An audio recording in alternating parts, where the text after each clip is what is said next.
স্বাস্থ্য ভবন থেকে কাকিনাড়ার দূরত্ব কম বেশি 50 কিলোমিটার, কিন্তু জুনিয়র ডক্টররা যে আন্দোলন করছেন স্বাস্থ্য ভবনের সামনে বসে, আজকে তার তৃতীয় দিন, সেই আন্দোলনে সংহতি জানাতে, সেই আন্দোলনে সাহায্য করতে শুকনো খাবার এবং জলের বোতল নিয়ে কাকিনাড়া থেকে একটি পরিবার হাজির। তারা জুনিয়র ডাক্তারের সঙ্গে কথা বললেন, কথা বলে তাদের যা আনার জল এবং শুকনো খাবারের সামগ্রী সেগুলো এই মুহূর্তে স্বাস্থ্য ভবনে রেখেছেন। যারা পরিবারের সদস্য তাদের সঙ্গে একটু কথা বলবো যে কি মনে করে আপনারা সেই কাকিনাড়া প্রায় 50 কিলোমিটার দূর সেখান থেকে আজকে এখানে। আমরা অভয়ের যে এটা হয়েছে, মৃত্যুটা হয়েছে, তার প্রতিবাদে এখানে এসেছি। যা ডাক্তারবাবুদের যে এতদিন সংগ্রাম চলছে, রাত দিন জেগে খোলা আকাশের নিচে ঝড় বৃষ্টি উপেক্ষা করে, তাতে আমরা সমবেত হয়ে আমরা যেটুকু পারি এবছরে পুজোর জামা কাপড় না কিনে সেই পয়সায় এই ত্রাণটা দিলাম। এবারে পুজোয় কোনো জামা কাপড় না করে সেই পয়সাটাই আমরা কিছু খাবার দিয়ে গেলাম। এটা ভালো লাগছে এবং আমার মনে হয় এই ধরনের প্রতিবাদের যদি প্রকৃতভাবে নিরসন না হয়, আগামী প্রজন্মের ক্ষেত্রে বিরাট একটা ভয়াবহতা রূপ দেবে। আমার মনে হয় এটার সঠিক বিচার হওয়া প্রয়োজন এবং আমাদের সরকারের কাছে, মাননীয় মন্ত্রীর কাছে, আমরা মুখ্যমন্ত্রীর কাছে আমরা চাইছি যে এটার জন্য সঠিক বিচার এবং পরবর্তী সময় এই ধরনের যেন নোংরা মানসিকতার কোনো কাজ করতে গেলে যেন ভয় পায়, অর্থাৎ দৃষ্টান্তমূলক একটা শাস্তির আমরা দাবি রাখছি। এবং আমার এই দাবির সাথে আমার মনে হয় সকলেই যারা শুভবুদ্ধি সম্পন্ন ব্যক্তিত্ব বা মানুষ হবেন তারা এটা অবশ্যই চাইবেন। কাকিনাড়ার এই পরিবার পুজোর জামা কাপড়ের যে কেনাকাটার যে বাজেট, সেটাকে বাদ দিয়ে, সেটাকে স্থগিত রেখে সেই পয়সা দিয়ে প্রচুর জল এবং শুকনো খাবার দিয়ে দাঁড়ালেন জুনিয়র ডাক্তারের আন্দোলনের পাশে।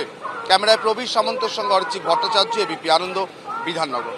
আর.জি. কর কাণ্ডের প্রতিবাদ করে একাধিক পুজো কমিটির আগে অনুদান প্রত্যাখ্যান করেছে, আর এবার সেই তালিকায় জুড়ল পশ্চিম মেদিনীপুরের দাসপুরের নাম। অনুদানের টাকা ফেরাচ্ছে দাসপুরের সাগরপুর সর্বজনীন দুর্গোৎসব কমিটি। নিহত চিকিৎসকের প্রতীকী নামে তৈরি হচ্ছে সাংস্কৃতিক অনুষ্ঠানের মঞ্চ। পুজোর দিনগুলোতে মণ্ডপে নির্যাতিতার ছবি রেখে তারা মোমবাতি জ্বালাবেন এবং বলছেন আরাধনায় রয়েছে, উৎসবে নেই। একই সঙ্গে এগরার ছবি রেখেছে আপনাদের সামনে।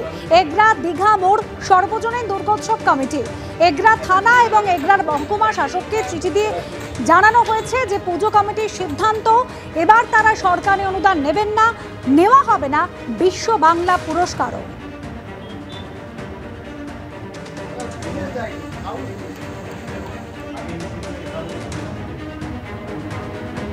এই মুহূর্তে বিজেপি নেতা সজল ঘোষ রয়েছেন আমাদের সঙ্গে টেলিফোন লাইনে। সজলদা, আর.জি. কর কাণ্ডের প্রতিবাদ করে এই একাধিক পুজো কমিটি এবার সরকারি অনুদান প্রত্যাখ্যান করছেন এবং তারা বলছেন মাতৃ আরাধনায় রয়েছে, উৎসবে নেই। না, আসলে মুখ্যমন্ত্রী খুব গায়ে লেগেছে, ওনার দেওয়া টাকা এইভাবে ফিরিয়ে দিয়েছে তো মানুষ। আমরাই একমাত্র ফেরাতাম 43,000 পুজো কমিটির ভেতরে, একমাত্র পুজো কমিটি যারা আমরা এই অনুদানটা নিতাম না, অতীতেও কোনোদিন নিতাম না। তো এখন যেটা ওনাদের খুব গায়ে লেগেছে, খুব জ্বালা হয়েছে, সেই জন্য মুখ্যমন্ত্রী গত কয়েকদিন আগে বলেছিলেন, লাস্ট যেটা প্রেস কনফারেন্স করেন তখনই বলেছিলেন আরো অনেকে নতুন আবেদন করছে। তারা এতদিন আবেদন করেনি কিসের প্রতিবাদে সেটাও আমরা জানি না। তো তারা এখন নতুন করে আবেদন করছে, তাই তাদের দিতে হবে এবং আরো বাড়তি টাকা লাগবে। তার ফলে এখন এটা সেটাই হচ্ছে যে উনি আবার নতুন করে দিয়ে দেখাতে চাইছেন যে তুমি 10টা লোক ছাড়লে আমার কাছেও 10টা লোক আবার নতুন করে পাচ্ছে। আমি জানতে চাই, সমস্ত রেজিস্টার্ড পুজো কমিটিগুলোই তো পেত, তাহলে এরা হঠাৎ নতুন করে পেলো, এতদিন পেত না কেন? এরা এতদিন পেত নাটা কেন, এটা জানতে চাই। আসলে মুখ্যমন্ত্রীকে দেখাতে হবে উনি ভাঙবেন তবু মচকাবেন না, এটা হচ্ছে ওনার চারিত্রিক বৈশিষ্ট্য।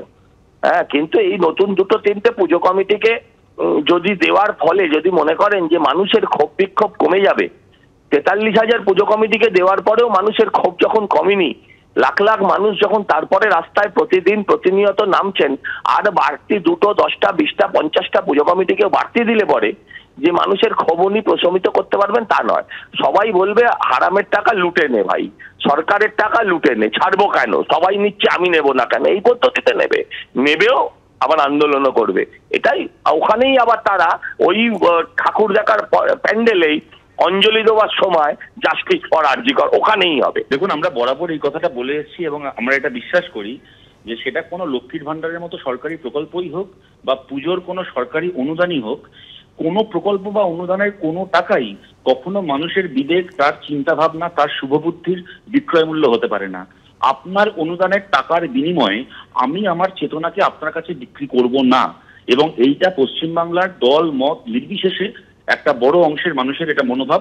পুজো কমিটি থেকে শুরু করে এলাকায় এলাকায় এই মনোভাব উঠে আসছে। আজকে কদিন আগে মুখ্যমন্ত্রী যে কথাটা বললেন, উনি মানুষকে বলবেন উৎসব করতে, এবং ওনার এটা বলার অপেক্ষা রাখে না। দুর্গাপুজো কি হবে না? পাড়ায় পাড়ায় কি প্যান্ডেল বাঁধা হচ্ছে না? মানুষ কি পুজোর নতুন জামা কিনছে না? যারা বাইরে কাজ করে তারা কি পুজোর সময় নিজের পরিবারের কাছে ফিরবে বলে ট্রেনের টিকিট বুক করছে না অক্টোবর মাসে ফিরে আসবে বলে? উৎসব তো অবশ্যই হবে, কিন্তু রাজ্যের মুখ্যমন্ত্রী যে উৎসবকে মানুষের প্রতিবাদের একটা বিকল্প প্যাকেজ হিসেবে উপস্থিত করতে চাইলেন, যে উৎসব এসে গেছে, অতএব আপনারা প্রতিবাদ করা বন্ধ করুন, অতএব আপনারা ধর্ষকের শাস্তি চাওয়া বন্ধ করুন, অতএব আপনারা আরজি করের মর্গে মৃতদেহের ওপর যৌন হেনস্থার যে প্রতিবাদ, তার যে শাস্তি চাওয়া, সেইটাকে বন্ধ করুন।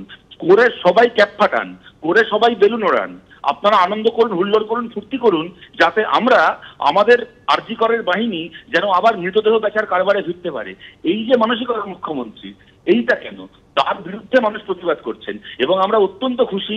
আজকে 12-13 বছর এই গভর্নমেন্ট চলার পরে ওরা একদিন ধরে প্রচার করছিল, পুজো কমিটি থেকে শুরু করে সমস্ত পাড়ার ক্লাব আমাদের কেনা হয়ে গেছে। ওরা প্রচার করছিল যে কলকাতা এবং কিছু বড় শহর এলাকায় আরজি করের ঘটনার প্রতিবাদ হচ্ছে, কিন্তু গ্রামে মফস্বলে এর কোনো প্রভাব নেই। কিন্তু আজকে মেদিনীপুর থেকে শুরু করে বিভিন্ন গ্রামাঞ্চলের, জেলার, মফস্বলের ক্লাবগুলো এগিয়ে এসে তারা এই যে অবস্থান নিচ্ছেন, এর থেকে তৃণমূলের প্রচার যে মিথ্যে প্রচার, গ্রাম শহর নির্বিশেষে মানুষ যে সমানভাবে এই ঘটনার প্রতিবাদ করছে এবং সরকারি নোংরামি প্রতিবাদ করছে, এইটা প্রমাণ হলো। ধন্যবাদ শতরূপ।